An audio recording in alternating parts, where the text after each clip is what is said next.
So you got to believe, it starts with faith, right? You got to see the invisible and believe the impossible and just flat out bet on you, because I'm going to outwork anybody.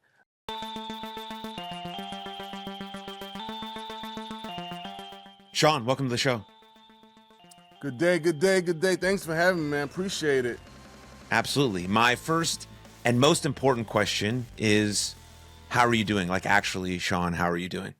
No, actually, I really appreciate that question. I think, we always be like, how you doing? And especially dudes, we default to, I'm good, and are you really good? Who knows? But so to answer your question, I'm doing really good. Coming off of Father's Day, probably my best to date.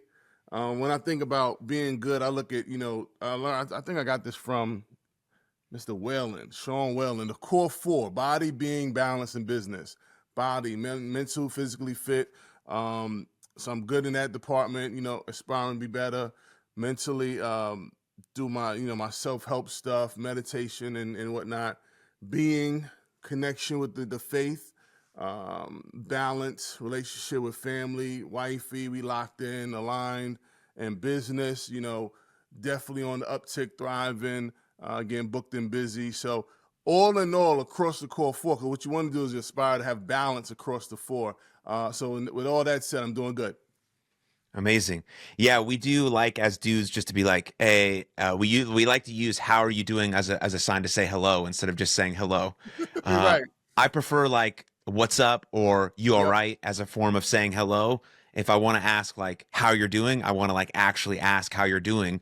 But there's also like the sort of the darker side of that is that most guys feel like they can't answer that question honestly, and if they do, someone's going to look at them weird. They're going to treat them weird. They're going to think they can't handle their business or they can't be the person they're supposed to be because they said that they're feeling tired or rejected or they need a little bit of help. So there's a whole, I think, battle going on with men. I mean, I know you felt it. I felt it, right? Like, should Yeah. we actually say that? Because I do feel like I maybe can handle this thing, but I might need some help and I'm feeling a little overwhelmed, but I don't Hmm. want that person to think I'm a fucking pussy, right? Quote Yeah. unquote, or weak Yeah. or whatever the case may be. Yo, that's real, right? So I'm a Brooklyn dude, and just growing up in the hood, like you couldn't show signs of weakness. You know what I'm saying?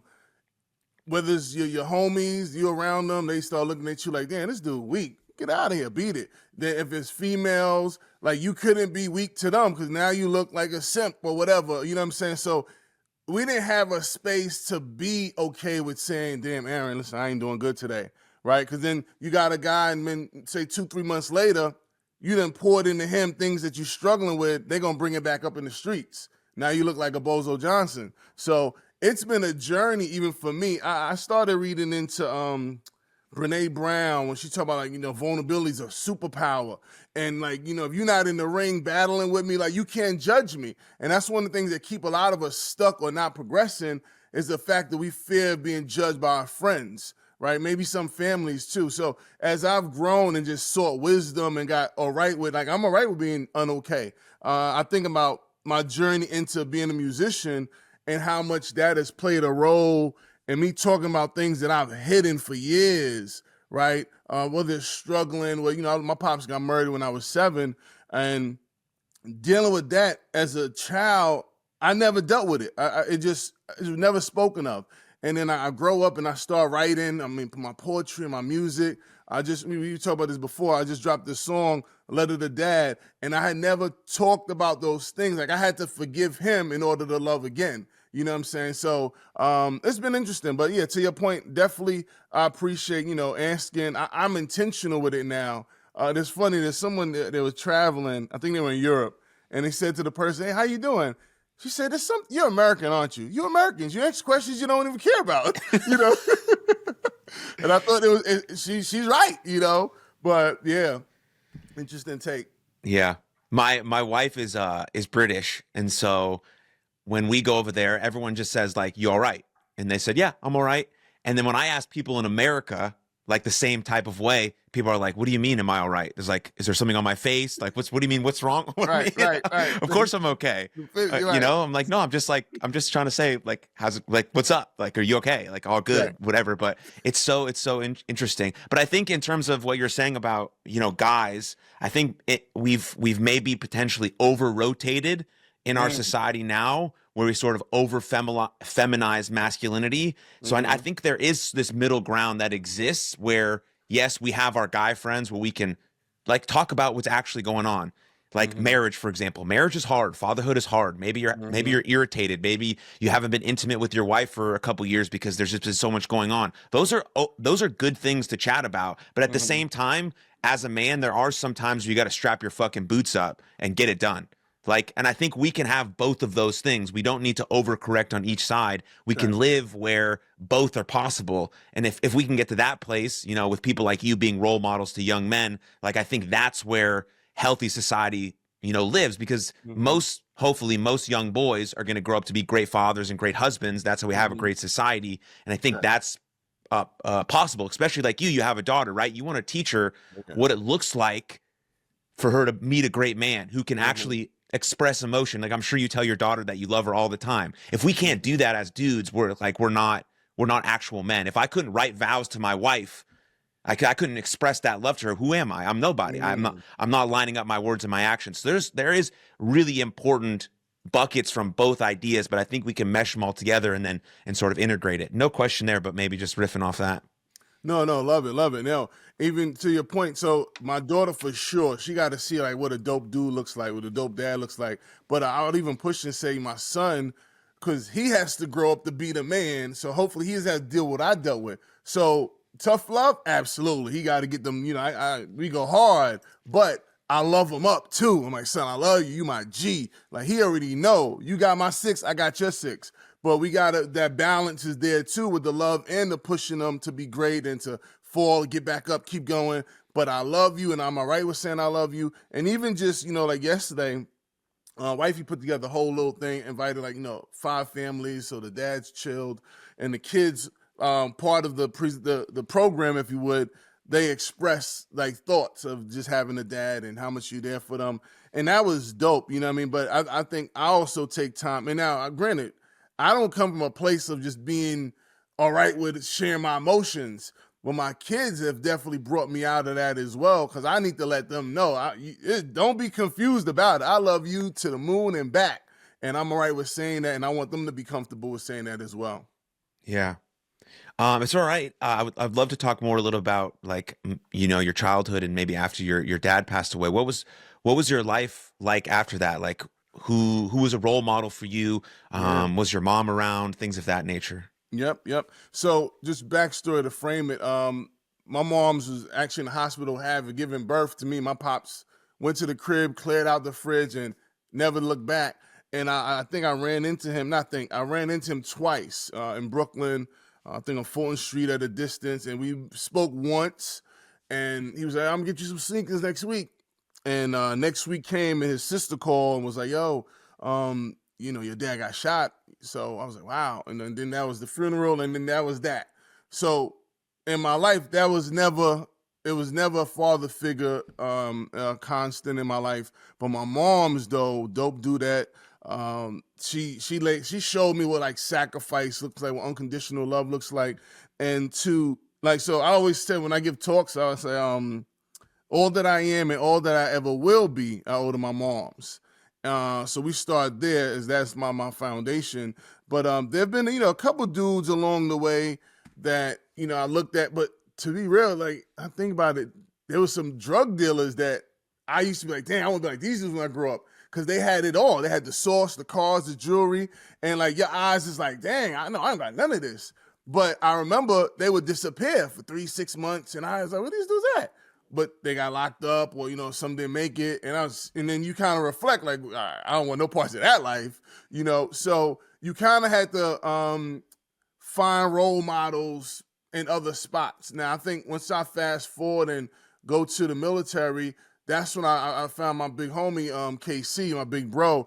Now that dude, right, he was older than me, took me under the wing. Aaron, let me tell you, I'd be like, he said, we going to, I don't know, pick somewhere, Myrtle Beach. I'm like, I ain't got no money. He said, I ain't anxious about no money. Like, we going. And he just took me under the wing to the date. To date now, I help people out, and they think, you know, there's like an ulterior motive. Like, why are you doing this? But they don't know. Me, chapter 15 means somebody did this for me. So this is just me paying it forward. And I used to listen to him and watch how he moved. And I had also peers that I consider role models. I don't think we look at that as a thing a lot. But one of my guys, my drinking buddy, Buddy Lee, I think we was E4s in the military. He's just like, yo, Murph, listen, I'm about to go to the board. I'm about to get promoted E5. Then I make my promotable E6, and then I'm going to Hawaii. And I'm thinking, let's go get some beer. What are you talking about? You know what I'm saying? Aaron, when I tell you this dude did everything he said he was going to do, I'm sitting back like, wow. And not from a place of, I always say this, of hate or jealousy, but I was like, well, if Buddy Lee could do it, I know I could do it. And that motivated me. And I've told him this. He knows this story. I've seen him probably last year. And I told him again that he pushed me to be better. He pushed me to excel. And I thank him for that. And it was, for me, I was at a happy place that I was able to give him his flowers while he can smell them, right? His roses, he can smell them. So those are two that stand out to me that have been like instrumental in my journey, who changed the trajectory of where I was going in life. Mm. Was there moments in your childhood where you're like, you didn't think you were going to make it out, or, you didn't think you were going to be I don't know if you ever thought you were going to be this type of person, but just like anything, like, cause you just didn't have, like right nowadays, like kids can see things on social media that they don't have in their real life. And that could be a really positive. Yeah. You were only seeing what was in your environment. Yeah. And so what was your mindset like back then? And I mean, I know you probably didn't envision your life being this beautiful now, but what did you see for yourself? I'll tell you this. So in my hood, like many other hoods, I'm not saying mine's is especially crazy, but drugs, crime, all the things, and it is a sense of hopelessness, right? Because I always say in life you get your circumstances, and you got two choices, right? This is it. This is the cards life dealt me, whatever, or there's more. And I leaned on there's more. So my mom's came here from Barbados. Her father was illiterate. He was a fisherman. Her mother was illiterate. She sold at the market where he brought in from sea. So when she came to the U.S., it was almost like in pursuit of happiness, right? She came here, worked, sent money home, and she would always say, son, you got to get your education. Nobody could take that from you. And I just remember like her start, her beginning, and just having that something intestinal fortitude was like, I got to do more. I got to be better. My mom's is giving it all for us to have a shot at being successful. There's a show I used to watch. I love talking about this. To your point of seeing what's possible. Lifestyles of Rich and Famous. Shouts out to Robin Leach. And he traveled the world. He's on yachts, mansions, jets. And I'm thinking to myself, Aaron, where is that at? Because I don't see it, So I feel like subconsciously I've been chasing that ghost. And it showed me there's more to what I'm looking at. And I think I've just been on that track. I need to touch that. I got to touch that. And whether I touch it, whatever it is specifically or not, right? Because I always tell people it's not about the goal or the objective. It's who you become on your way to the goal or objective. So it's who I'm becoming in this journey that really matters. And I look back, reflecting, I look at where we at now, the life my kids have, day and night, buddy, day and night. So I always see it's about the sense of possibility. There's a quote, anytime your mind's expanded, it can never go back to its original form, right? So when you show people what's possible, oh, this house, no, there's a house that's 10 times bigger than this. Or there's an island out here in the Fijis. Like, they be like, wait, really? Now they get curious. Now you can't go back to settling for what you have because you've seen what's possible. And that same mindset, I really got amplified when I was teaching. I taught middle school, Aaron, and I had a guy, we was teaching, and our goal was for them to grow 2.5 years in reading in one school year, right? And I had a guy in there, and his name's Brick. Unfortunately, we lost Brick to the struggle. And Brick was at a 3rd grade reading level, 6th grade, in a year of collaborative execution with me and the other teachers. Just, what are you doing to make Brick do this? How are you motivating them? And then we just put the work together. Aaron, in 1 year, Buddy went to, I want to say he grew like 7, 8 years. And I said to myself, get out. Like, they taught us more than we taught them sometimes. But my takeaway was like, yo, this is what's possible when you just believe, you know what I'm saying? And I've taken that and applied it to every aspect of my life. Yeah. It's actually the coolest fucking thing in the world when a young person finds one person that actually believes in them. buddy. I mean, Yo, yeah. that's so powerful because I'm gonna tell you this, and I've taught middle school, high school, and on the college level, right? And my high schoolers, I remember I was teaching a college course, and the seniors get to take it. And I just was wondering, like, y'all not dreamers? Y'all don't think y'all could do better? Like, what's the max you want to make a year? 50,000. I'm like, USD? Like, we got to dream bigger, right? So I was so confused, but I'm going to tell you where it stems from. Not everybody, so this is just from my lived experience. The parents are toxic. You got to think, some parent, well, kids are having kids, especially these days, but some parents may have given up their dream because they got pregnant or because they became a parent. And now they see their kid aspiring for greatness and they're like, I ain't trying to hear that because you, I ain't doing X, Y, Z. And that's the thing. That's the thing. So I come along, I'm like, Aaron, you are dope. I see you. You got greatness in you and I believe in you. And they're like, really? But they get this toxicity over and over and over in their circumstances. But then that one person comes around and you light that fire. That's why it's important because I tell people, listen, everything I say to you may not be for you, but remember, it only takes one thing to change everything. And that's why whatever you're doing, Aaron, you keep doing. I love your platform because you probably would never know whose lives you impacted or changed. So just keep speaking. I'm saying that to audience members too. Yeah.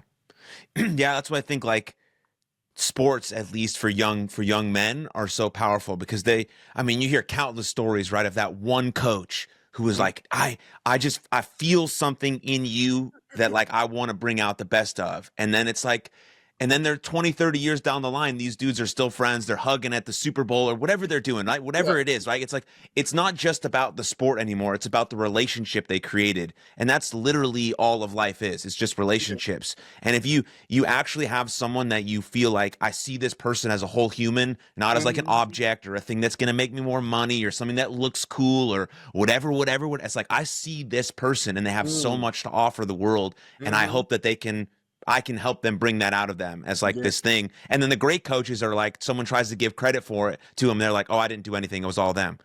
Of course you did something, but they always give credit to that person because really it was on them who did it. They just saw the power and the belief in them. I mean, there's such a beautiful thing about relationships and what those can do for any person. Doesn't matter if you're young or not. It just usually happens to young people. Check. No, for sure. Oh, yeah. So yeah. But I did want to discuss with you fatherhood. That was something that was on the top of my brain. Because I'm going to become a father at the end of September for the first time. And so what have you learned? You have a couple kids. What have you learned about being a great dad or an intentional parent or whatever you want to call it? Yeah, well, first of all, congrats on being a father, man. That's super dope. The best role in life for me to date, and I've had some pretty cool roles. I'll give you the advice one of my good friends gave me when I was going into fatherhood. He said, Murph, have zero limitations. Throw everything at them. I'm the guy that I got pictures to date with my daughter might have been 2 or 3. We got her doing suicides. We doing stairs. Just all the things, man, because their minds are just sponges. My daughter, I think at age 4, she was already reading, and I'd have her study SAT words. You know what I'm saying? And, we're going to go through the spelling, the definition, and they're only SAT words because we call them SAT words. They just another word to study. So that's one thing. Next thing I did, I looked at it where I said, all right, what do I want my kids to be at age 18? I was like, oh, you know what? A CIA operative. They'll have multiple languages. They could be physically fit, mentally tough, able to communicate, negotiate. I said, yeah, that's what I want. So I've been reverse engineering from there in order for them to be that by 18. So that's been my approach to fatherhood. And I always tell them, my present to them is being present, right? Is being here. I'm at the games. I don't care. My daughter, she's a gymnast. we was in PA. Dominic Dawes has a gym. It was probably about 2 hours out. I drive her every Saturday down, wait for an hour and a half, then drive her back. I said, I need you to love this, boo-boo, okay? But this is what we do. Because I tell them my role here in life because I have kids now, is to protect your potential, right? So when you get to that level where your time for you to go, your wings are strong and you are good to go. And the last thing I'll tell you that as a new dope dad is financially, my kids had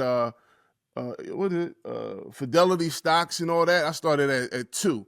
So I only buy dividend stocks. I like the monthly ones that get paid out, and then they got the ETFs. So those are a few of the tips I'll give you. Now, if you want, I can email you. I have this dossier of like all the things, because I'll recite the warrior ethos, soldier's creed, just something to give them, because I say daddy's not going to be here forever, and this is the life cycle. When I leave, you will have these tools to lean on. When you're in a situation, you got decisions to make, you will have something that helps you go next level. Yeah, I'll take every resource that I can get, Shaun. Absolutely. Got you. But that's funny that you mentioned gymnastics for your daughter, because I was talking to my wife and we're having a son, and I was like, he can play any sport he wants, but man, I fucking hope he doesn't pick track, because I used to go to my sister's track meets and they were fucking 8 hours long, and I would watch a race for 15 seconds, and I was like, I can't do it, and I can't do it. Swimming. I was like, oh my God. It's like, but there's no way my son will be fast. I'm slow. My wife is actually quite a good runner, so maybe he will be, but like, I don't know. We're also Jewish. I've never seen a Jewish track star before, so our odds are in our favor. No, Aaron, listen, I'm gonna fight you. If words are powerful, I need you to say he might be the fastest man in the world. Okay, switch up that narrative. Hey, they got something called Healthy Kids Run, and they start at age 2. Dallas probably have one, and they get the little bibs, everything. The little kids do like a 40-yard something, and then as they grow, it goes into the quarter mile, the full mile. I had them the first year and a half, I drug both of my kids across the line. They crying. But here's what happens, Aaron. There's some parents that say, oh, he or she doesn't like it, they're not going to bring them back. I say you push them. They have to get, because remember, so if you battling through losing and stinking up the field at age 2, 3, or 4, by age 8, 9, 10, you already got that mental toughness. Like, yo, I know what it's like to suck, and then it's like to stand on the podium. So that's why I like it. And I think if you got it out there, that's just some of the things that, help those kids build that resilience in them and let them, be able to go forth and do great things. Yeah, 100%. Like, I don't think kids can understand if they like something or not after one try. Like, they have to go multiple times. And sometimes you do have to force them. Like, I want my son to do Brazilian jiu-jitsu. Like, I think it's going to be really good for him to roll around, to get toughness, to get beat up a little bit, to learn how to protect himself, to understand that his body, he's not going to like it the first time he goes, because someone's going to probably tap him out and it's going to be painful. But I'm going to have him go for a couple weeks or a couple months. And if he really still doesn't like it, then he's still going to go. But, but then eventually he might grow to understand why it's important. And then maybe by the time he's of age where he can decide like the things that he likes and doesn't like based on all of the activities he's played, then I'm going to allow him to make those decisions. But one try, one afternoon, 1 hour of something, there's no real, like, we as adults can't figure that out fast enough. Like, and so I think that's important for kids. Like, that's why any sort of activities are going to be wildly important, but obviously, so that for sure. No, what I was going to, you said something that made me think of something. Some activities, jiu-jitsu. Yeah, because we did jiu-jitsu too, and Max likes that a lot. My son likes that because he likes to just run around and fight. And I have a guy that comes to the house and does boxing with them now, so they can add that to it. But it'll come back to me. But yeah. Baby talk. I don't know. Audience might fight me, but I never did the Gaga Google. Aaron, we talk regular, right? So I think there's something behind that, and I'm no psychologist or nothing, but they're gonna start repeating words they're hearing. You know what I'm saying? I think that leans itself to them reading and saying words faster. Another thing, I think we read, I think it's 1,000 books before kindergarten. Something wild. Just throw a big number, and it could be the same book. It's that repetition, them hearing words, and man, your child's gonna be speaking age 2, 3. You can't shut them up.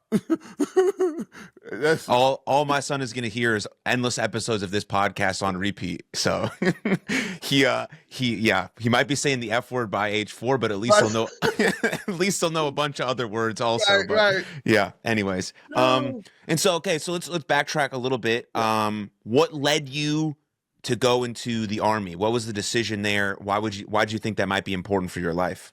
Yeah. So when I was home and growing up in Brooklyn, my mom's, I was a senior, and my mom's like, "Hey, listen, you need to take your behind to the military. You lack discipline. You need structure."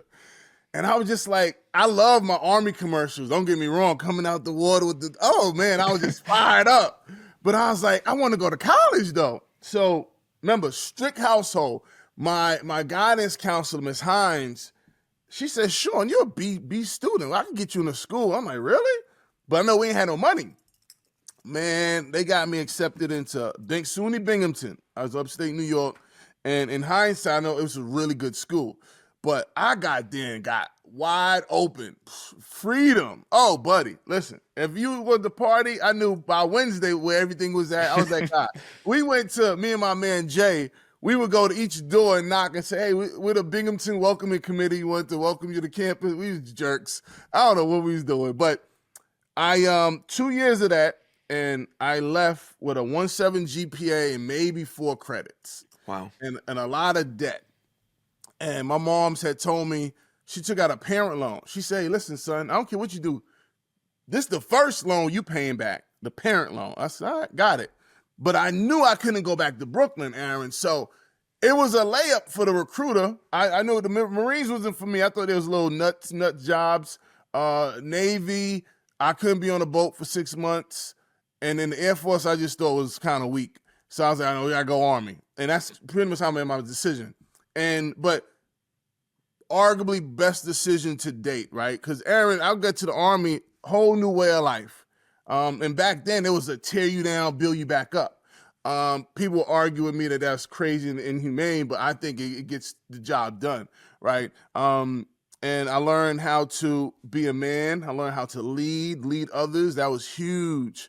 And, you know, I just took, today I'm grounded in my Army values. So it was really, and then the people I met all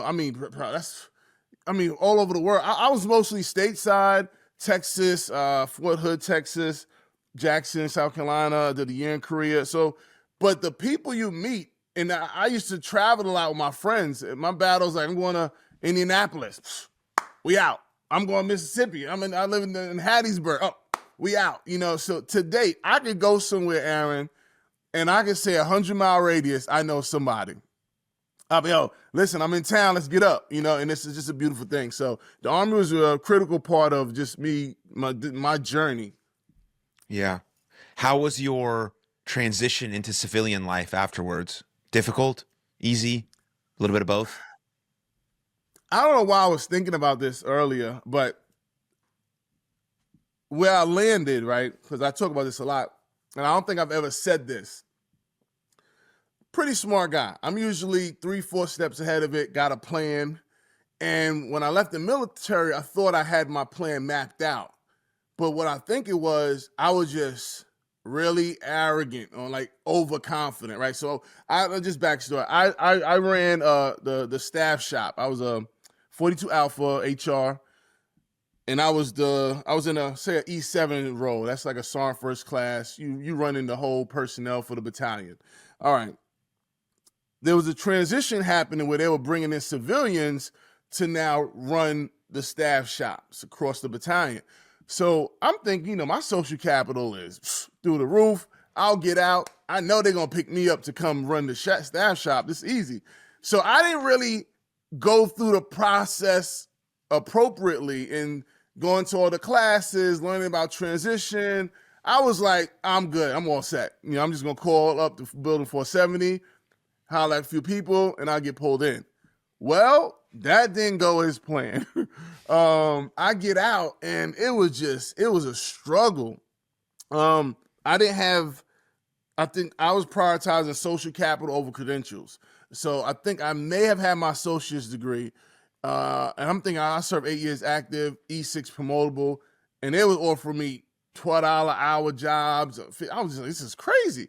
So when I do my book about my story, this chapter will probably be called The Blue Funk, because I get out the military and I just mentally was draining, you know what I'm saying? Because I'm like, I'm Murph, but that means like nothing. And I'm at home, unemployed, broke. In order for me to get out of that, I was like, you know what? I can't stay here and struggle. I'll go to New York. I'll figure it out in New York. And I've definitely bet on me, but a lot of times, a lot of things I talk about, I like to talk to veterans as well, because all of us don't figure it out. We have veterans dying from suicide daily, and they just haven't figured it out. And I go to New York and then I get a job and all the things, and things start, going my way.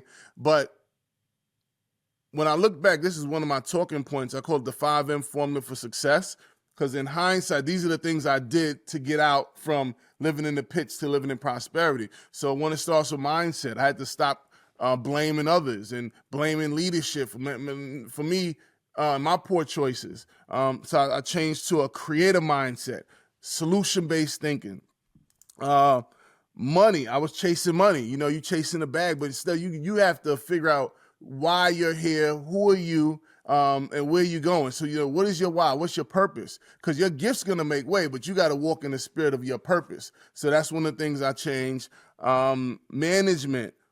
Who are the people that you have in your space that's going to help you go next level? See, I was hanging out with toxicity. A lot of the people, we on the same level. We complaining, blaming people. That's a toxic environment. Had to get out of that. I always tell people I created what I call the SEAL Team 6.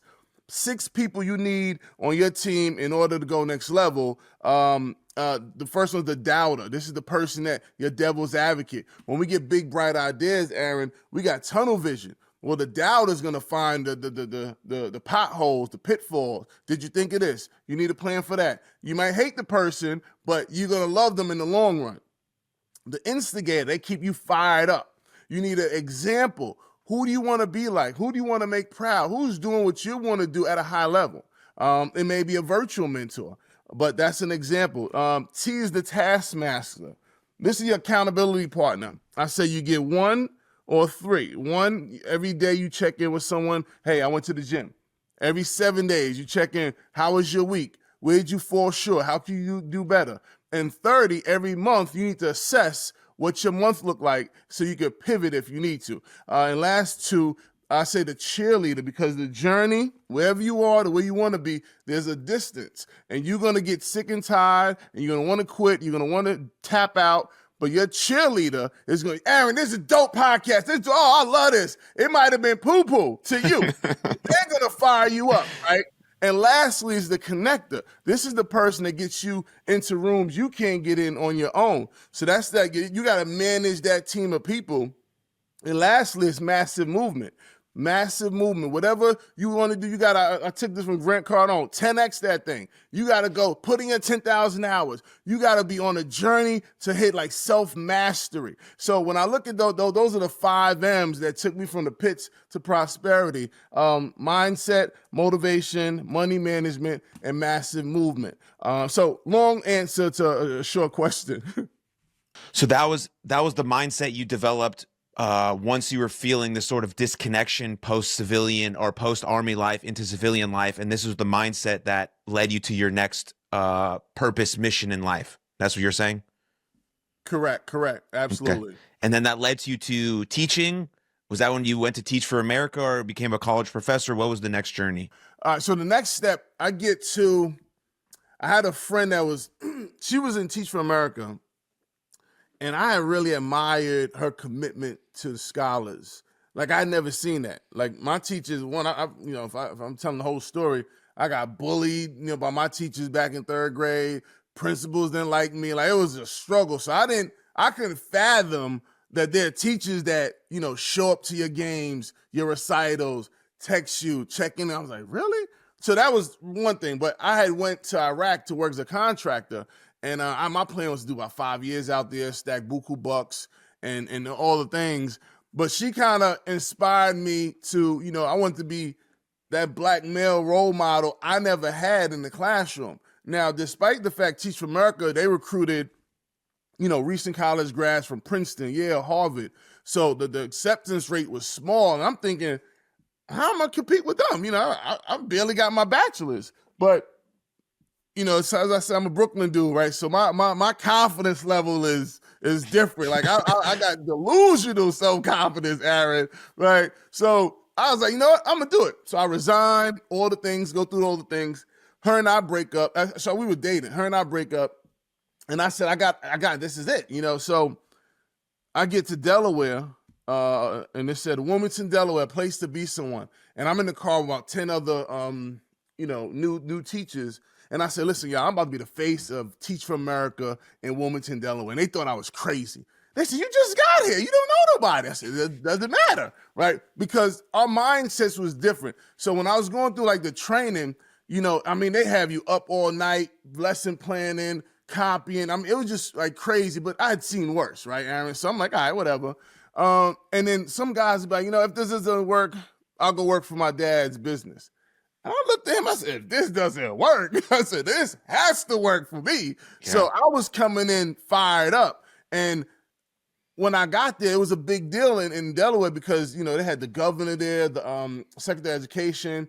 And my whole thing was, listen, I am Shaun Murphy, Teach for America. Let me tell you how we're going to change the face of education. It wasn't, I'm a core member, I'm happy to be here. No, I'm finna come dominate, you know what I mean? And that was just my mindset going into the classroom. And I was at an all-boys middle school. I couldn't have wrote a better script. And I think 3 months into teaching, I still to this day don't know how they found me, but their news cameras came in. They did a whole story about veteran goes to education. And, whatever, I used the platform to just get in more rooms and just amplify the work that we were doing. Fast forward 3 years, actually 2 years, I was transitioning from Teach for America, but they asked you what's next. And I said, listen, I'm gonna give y'all some advice. I think y'all should be recruiting veterans to come into the classroom. And the next year they contacted me and said they had this new idea of starting a veteran recruitment initiative. So my 20-page PowerPoint turned into You Serve for America, Now Teach for America, part of one of the biggest, because we was doing, going into new markets, emerging markets. Shouts out to Grant Besser because he was the brain behind it. I was the, for lack of better words, the grunt, just executed it at a high level. Fast forward from there, we got invited to the White House. Funny story, this guy calls me. He says, is this Shaun Murphy? I'm like, yeah. He say, Michelle Obama is giving this talk recognizing leaders in the community that's doing work with veterans, and your name came across the table and she wants to honor you at this event. I'm like, bro, stop, quit playing. Michelle, who?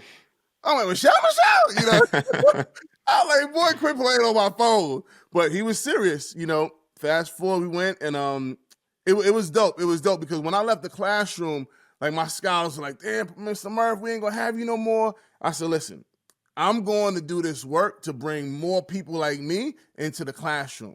So it's bigger than me, and to have that honor of being recognized at the White House really just spoke to the reason I went to do the work. You know what I'm saying? The first thing I did was talk about my scholars. Cause funny story, cause, Joe Biden from Delaware.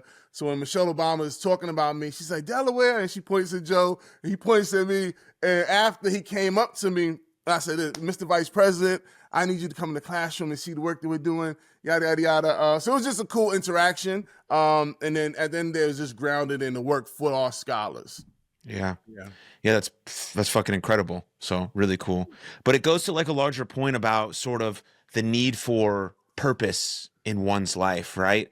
Like that's why sports and the military are so powerful, but it happens to athletes, it happens to servicemen. Once they leave that joint, it's so devastating. One, because like, right? When I'm playing sports, I'm around my boys, and like there's nothing better than like doing hard shit with your friends. Like being in the trenches, literal trenches in your case, or like sports trenches in my case. Like, but then when you're not around them and they're across country or in different states and they have families, it's like I don't know who to connect to. I don't know what my purpose is. I don't know why I even have a point to get up and do anything in the morning. And so that sort of bridge that we need to connect them to something else, because you learn so many valuable skills like you did in the Army. I learned basically everything I need to know about being a man through sports, about falling down and getting back up. And we forget that all of those skills are applicable into almost every other domain of life.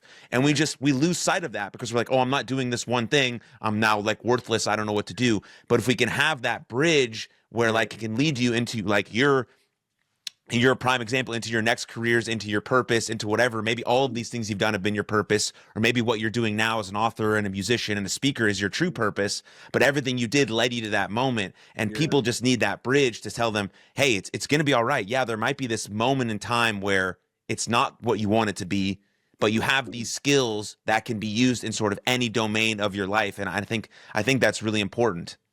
It's funny. A lot of things I think about what you just said.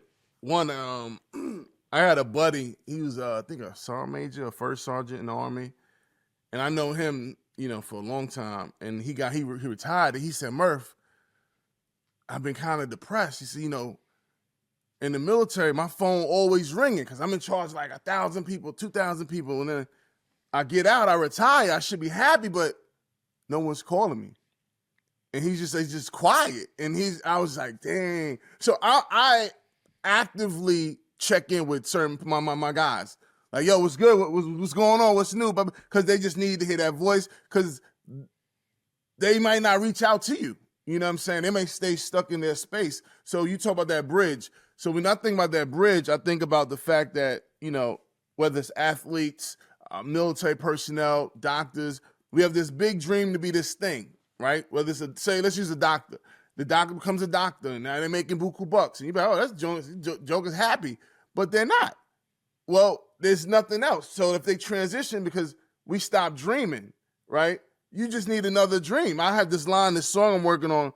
I dream big dreams, live them out, and dream bigger.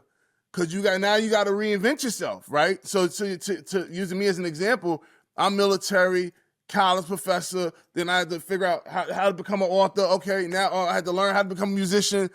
It depends on which Murph do you know? You know what I'm saying? Because I have to keep reinventing, but I be just dreaming stuff up. But some people just afraid to say, well, one, you got to suck if you start something new. But if you perform like you perform at a high level. You start something new, you're a bum. It's going to take time to become a boss. People don't want to go through that. I want all that smoke because I know if I've crushed it at this one thing before, I can crush it at anything. So I'm all right with, oh yeah, it's going to take me 2 years to get this right. That's okay. Boop, boop, keep at it, because practice makes improvement. And I am all right with that. I'm going to encourage everybody listening. If you got a vision, it doesn't matter what you are. Nobody that knows me would have co-signed me going in and become a musician. Nobody, okay? And I don't need their validation. I just did it. Because if you go, Aaron, you think I should go into, boy, are you retarded? No, nobody. So you got to believe, it starts with faith, right? You got to see the invisible and believe the impossible and just flat out bet on you, because I'm going to outwork anybody. Just like Aaron's going to outwork anybody. Yeah, he has that mindset. So it's you just getting your mind. So you just got to trick yourself into, I can do this, start putting in the work. And what you do, you build what? Momentum. Now you got a groove. Now you're like, oh, I know this is all right. Boom. And then it just happens. It takes 10 years, maybe 5, who knows, but it takes time. You got to be all right with that. And I think that's where we could get past that bridge that stops us from who we are and who we want it to be. You know what I'm saying? If that makes sense. Absolutely. And it's like most people don't see the work that you put in the dark or in alone. Like, we talked about professional wrestling before. So I have a couple buddies who work for WWE right now.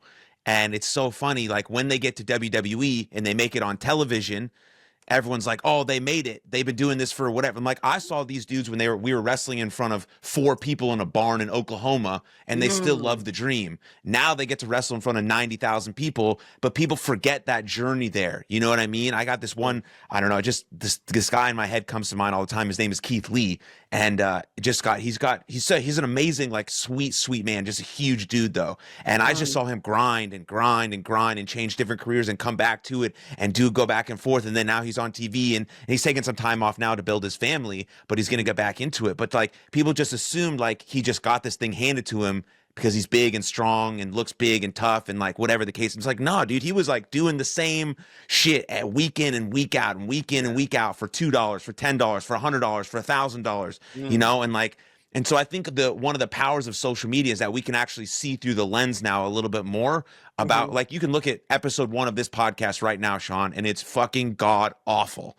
Like this is episode 390, right? We've done 300 almost 400 episodes of this podcast. It's gotten a lot better. But if you want to see how bad I used to be at having a conversation, go look at episode number 1. And it's always going to be up there for the rest of time, especially when millions of people are listening. Because I want that track record to be like, you can do it too. It's just consistent effort over a long period of time. Same with you and like all this sort of stuff that we're talking about. It's really quite brilliant.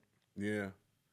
No, definitely. I think, and I love that it's up there because people could see the growth, you know, whether you got the fuzzy background, then you the voice it to now it's like crisp, you know what I'm saying? So I love the journey, man.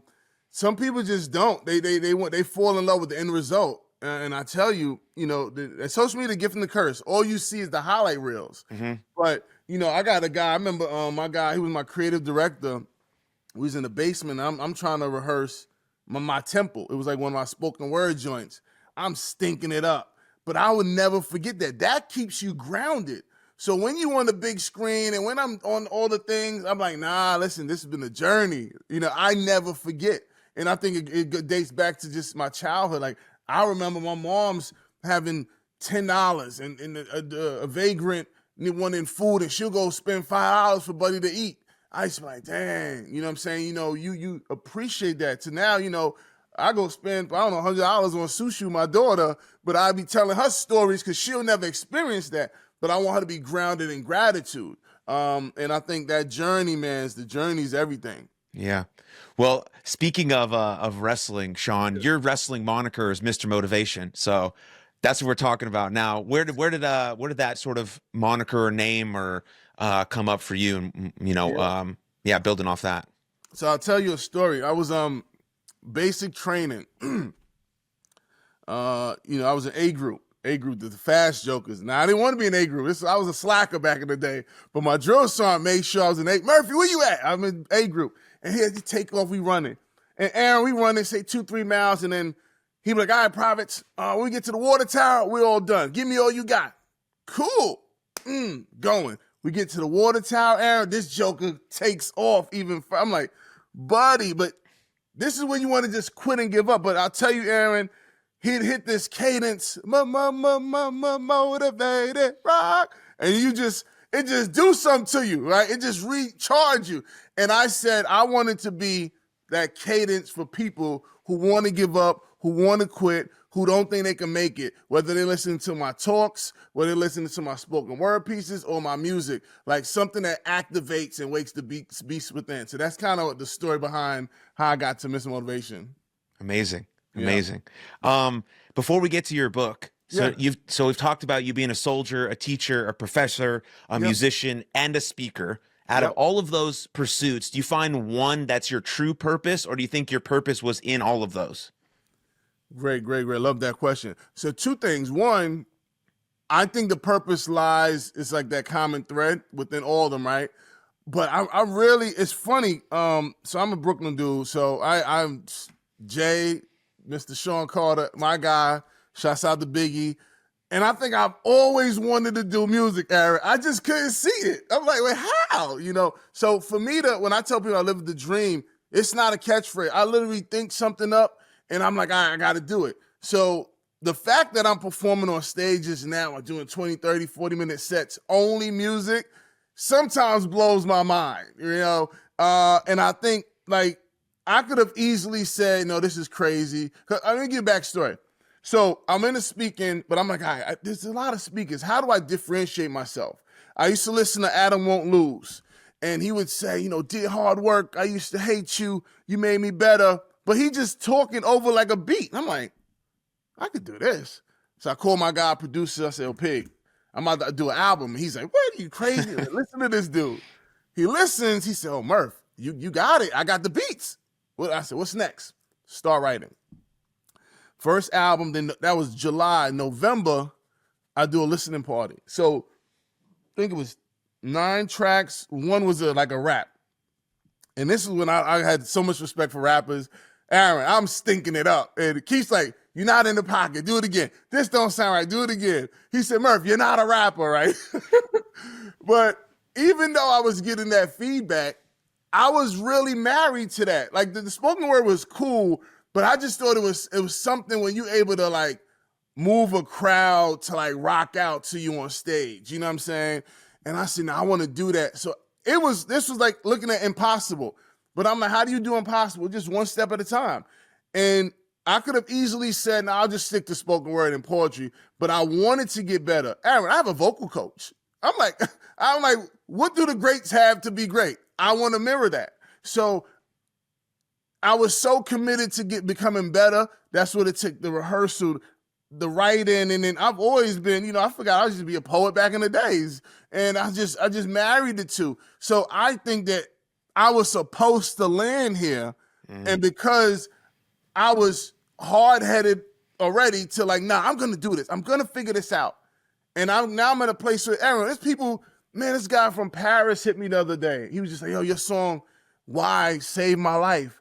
And it's like, when you get this feedback, it starts to validate like the reason you went on the journey, even though it wasn't paid for you, even though no one would have like backed this idea. But that self-belief, that's what I tell people, you got to get that self-confidence, and just be able to put in the work, and then it will all align. I took this from Simon Sinek, for those listening, because we're talking about purpose, right? And you probably say, well, how do I find my purpose? Great question.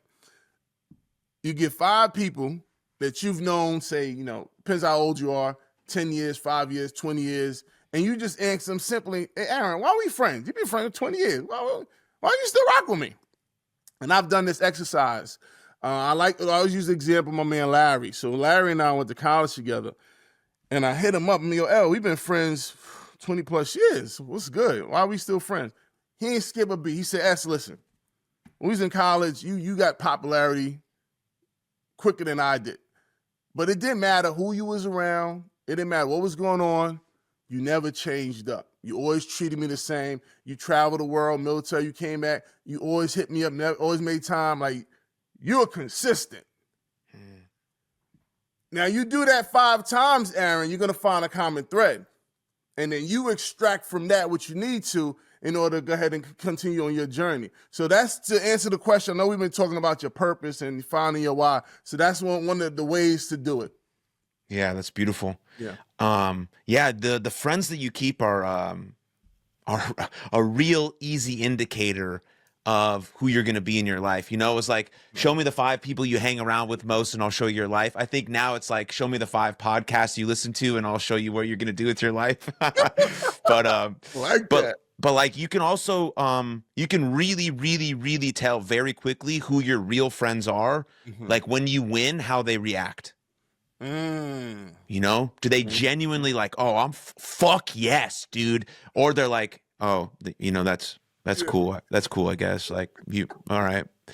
Or do they try to undermine you, right? Mm-hmm. Or they try to bring you down. Like if someone came to you, one of your boys, you went to one of your boys and like, I'm going to be a musician. They're like, you know what, Aaron, I don't think so. It's fun you say that because I remember, I think I was sharing one of my songs with somebody. One of the guys I've known me, I think he's a military guy. He was like, Murph, you're like a 40-year-old rapper. And I didn't even respond, Aaron, but comments like that from people could derail you if you let it. I just didn't give it the value. I just devalued it and kept it pushing, right? Because they don't know why you're doing what you're doing. You know what I'm saying? It's just you. But that's so real because your friend, that toxicity, man, they like company. You know what I'm saying? So you got to just be, they say in order to elevate, you got to isolate. Sometimes you just got to roll in your little thing and go up. And it's not friends that I market to friends. I like strangers because, see, friends tend to have you in this bucket of what they've known you as. The college dropout. Oh, dirtbag in the army. You know what I'm saying? They can't even fathom when you on stages doing, you writing books. You never even like to read. You know what I'm saying? Like, they can't see that, but it's not for them to see. Your vision is for you. You know what I'm saying? And then as you go on and you do the things, you have your early adopters, and then you got the people that follow after that. And then somewhere in the back is the people that know you, and they want to tell stories about how you grew up together. Boy, bye. Kick rocks. You know what I'm saying? So yeah, it's really, really interesting. But yeah. once you reach a certain level of success, it's very easy to tell who wants it and who doesn't. And it's also really hard. I guess then it gets also get harder to tell the sort of the grifters who just want to take stuff from you, because they'll be nice. They'll be nice for a while. But maybe that's a separate conversation. Anyway, so all of this, everything that you've done has led up to your book, Unbreakable Valor. Why choose that title? What's that mean to you? No, so you think about valor, you think about, not absence of fear. It's like pushing forth even though you're fearful. It's like, showing up during the struggle, during the storm. I tell people you want to be a storm chaser. You want the storm, because remember, once the storm goes, it's who you become after it, who you become on that journey. I bring that back. And that's unbreakable. And I think, a lot of us, struggle there. One of the reasons for me writing the book, a lot of my students and vets that I met, they just lack clarity. They lack direction in life. They lack the consistency. And what I wanted to do, is give a blueprint, a roadmap even of like how you can get from, where you are to where you want to be. Even if you don't know where you want to be, you can kind of figure that out along the way. So, we got Unbreakable Valor. Thanks for bringing it up. Triumph through the soul of resilience. Quick read. They made 220 pages. So, yeah. Great. Yeah, if you want to pick that up, it'll be linked in the show notes below. But Shaun, is there anything that I didn't ask you, that you want to bring up, or anything that I might have missed that you find important to talk about right here before we go? Yeah, no, I think we covered a lot. We covered a lot. Power Hour. I'll share a couple quotes with y'all. Surround yourself with people whose eyes light up when they see you coming. I say mastery lives quietly atop a mountain of mistakes. And lastly, nothing changes if nothing changes. Absolutely. Oh, yeah. Shaun, thank you, man. Thank you for what you bring to the world. Thanks for this conversation. Thanks for putting the book out there. Where should people go if they want to find more of you? Yeah, MrMotivation.com, Mr. M-I-S-T-E-R, #motivation.com, or my Instagram is Mr. Motivation. The O's are zeros for zero excuses. Hello. Hell yeah. Let's go. Well, Shaun, thank you, man. I appreciate the conversation, and beautiful to know you, man. Likewise, brother. Hey, any way I could be of service, hit me. Absolutely. Yep. Thank you very much for tuning into that episode. And if you enjoyed it, click right here for another full-length episode of the podcast. And please don't forget to subscribe. But most importantly, above all else, please take good care of yourselves and others. And I'll see you next time. Lots of love. Cheers.